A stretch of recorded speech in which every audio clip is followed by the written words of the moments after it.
बिस्मिल्लाहिर्रहमानिर्रहीम अस्सलाम वालेकुम जी। Tractor point YouTube channel and Facebook page के खुश आमदीद जी। ये दोस्तों बलास्ट ट्रैक्टर आ ओल्ड मॉडल आ, पिछे 5 फाड़ा चेजल आ, परफॉर्मेंस तुसीं चैक करो। ये थां सीगा जी सरों के वड्ढ का। सरों इत्थे काश्त की सी जी, उत्तों एक रूटर की सील लगी है, तो मुड़ के जी 5 फाड़ा जिहड़ा जी वो बंदियां ने ना मारना शुरू कर दिता वा। इत्थे इन्हां ने कमाद का सीड लाउणा वा जी।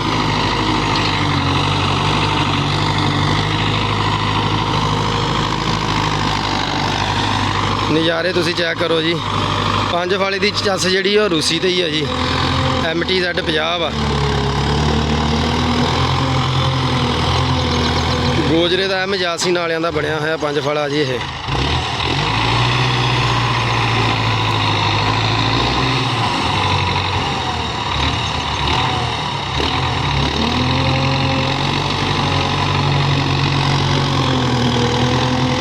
ये गहराई चेक कर सकते हैं जी। 5 फाड़े की लगे हुए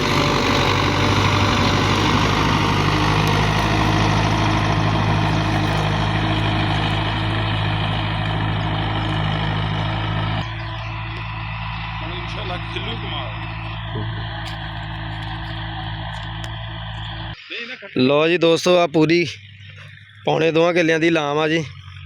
तो रूसी ट्रैक्टर जोड़ा जी वो थोड़े थां तो मुड़दा भी घट वा। बाकी चस इदा ही होनी चाहिए है जी कि ज़्यादा थां हो तो रूसी ट्रैक्टर हो तो इंप्लीमेंट जोड़ा मर्जी हो तो स्वाद फिर आता वा बाउण का जी। तो ट्रैक्टर का भी सही कारकरदगी का पता लगता जी किन्ने क पानी दे विच वा। बाकी रूसी ट्रैक्टर इस टाइम जोड़ा वा जी वो पाकिस्तान के सब तो तगड़ा ट्रैक्टर मन्निया जाता। बाकी वो ट्रैक्टर तो बथेरे है जी। YTO भी आया वा, टॉमसन के ट्रैक्टर भी है मेड इन तुर्की के। लेकिन जो रूसी आ जोड़े रूसी का चस्का लै चुके हैं ना, वो रूसी ही चलाते हो, कहते चस ही यदी है।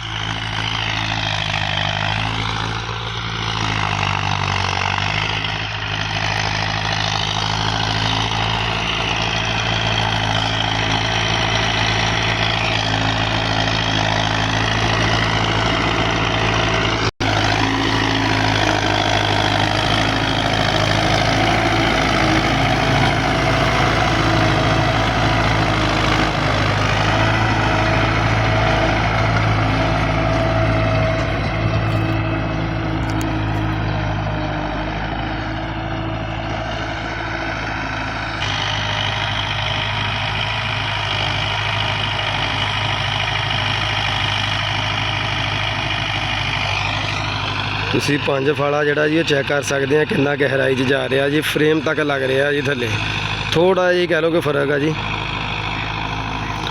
अगर कोई होर 5 फाड़े का ट्रैक्टर होंदा तो इन्ना ज़्यादा लग कभी भी नहीं सी देना, भावें वो 385 होंदा जां होर कोई ट्रैक्टर होंदा।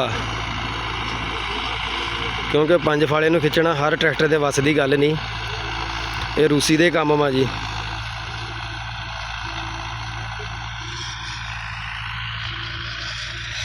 आ सारा एरिया जी जिद 5 फाड़ा चलना जी। अजे तो शुरुआत हुई है जी।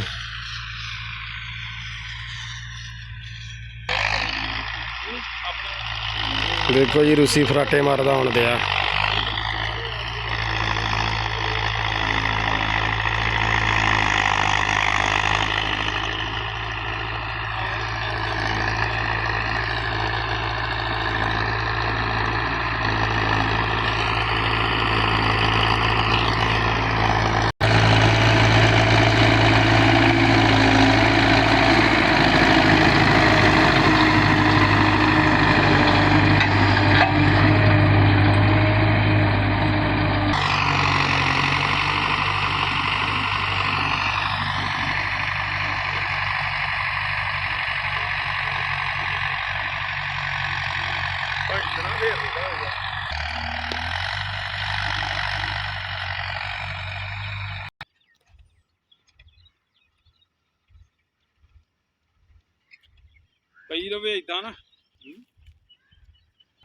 बाकी दोस्तों आप भाई अजमल होना गल करते हैं जी। अपने जट भरा वा पिंड दे विच अच्छा लैवल ते जिमींदारा करते हैं जी। हर फसल ही तकरीबन काश्त करते हैं। कह लो जी जी साडे इलाके के लिहाज नाल हैगी है जी।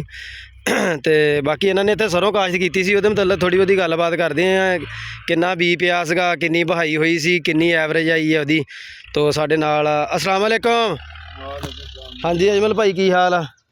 ਪਹਿਲਾਂ ਅੱਛਾ ਜਮਲ ਭਾਈ ਇੱਥੇ ਸਰੋਂ ਬੀਜੀ ਸੀ ਤੇ ਕਿੰਨਾ ਬੀ ਪਾਇਆ ਸੀ ਤੇ ਕਿਹੜੀ ਬੀਜੀ ਸੀਗੀ? ਸਰੋਂ ਅਸੀਂ ਸੋਹਣੀ ਦਾ ਚੀਜ਼ ਲਾਈ ਸੀ ਸੋਨੀ ਧਰਤੀ ਦੀ। ਤੇ 2 ਕਿਲੋ 20 ਸੀ ਕਿੱਲੇ ਦਾ ਅੱਛਾ ਤੇ 2-3 ਸਾਲ ਤੋਂ ਅਸੀਂ ਕਾਸ਼ ਕਰਦੇ ਨੇ ਜੀ 2-3 ਸਾਲ ਤੋਂ। ਅੱਛਾ ਤੇ ਇਹ ਸਰੋਂ ਤੇ ਕਿੰਨਾ ਕੁ ਖਰਚਾ ਆ ਜਾਂਦਾ ਬੀਜਣ ਤੇ ਕਿੰਨੇ ਪਾਣੀ ਹੁੰਦੇ ਆ ਇਹਦੇ?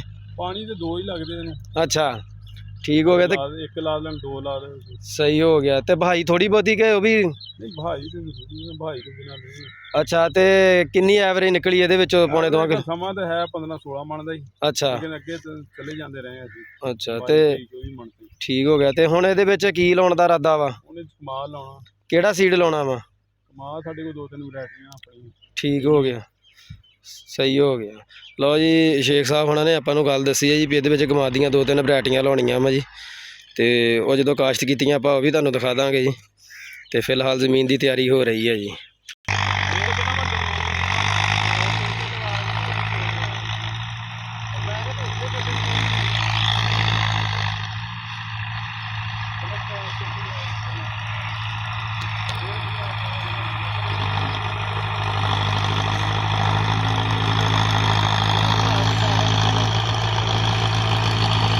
ਬਾਕੀ ਦੋਸਤੋ ਤੁਹਾਨੂੰ ਇਹ 5 ਫਾਲਾ ਚੀਜ਼ਲ ਦੀ ਪਰਫਾਰਮੈਂਸ ਵੀਡੀਓ ਵਧੀਆ ਲੱਗੀ ਹੋਵੇ ਤੇ ਚੈਨਲ ਨੂੰ ਲਾਜ਼ਮੀ ਜੀ ਸਬਸਕ੍ਰਾਈਬ ਕਰਨਾ ਤੇ ਵੀਡੀਓ ਨੂੰ ਸ਼ੇਅਰ ਕਰਨਾ ਔਰ ਬੈਲ ਆਈਕਨ ਨੂੰ ਔਨ ਕਰ ਲੈਣਾ ਤਾਂ ਕਿ ਕੋਈ ਵੀ ਵੀਡੀਓ ਅਪਲੋਡ ਕਰਾਂ ਉਹਦਾ ਨੋਟੀਫਿਕੇਸ਼ਨ ਤੁਹਾਨੂੰ ਮਿਲਦਾ ਰਹੇ। ਸ਼ੁਕਰੀਆ। ਅੱਲਾਹ ਹਾਫਿਜ਼। Thank you for watch tractor point.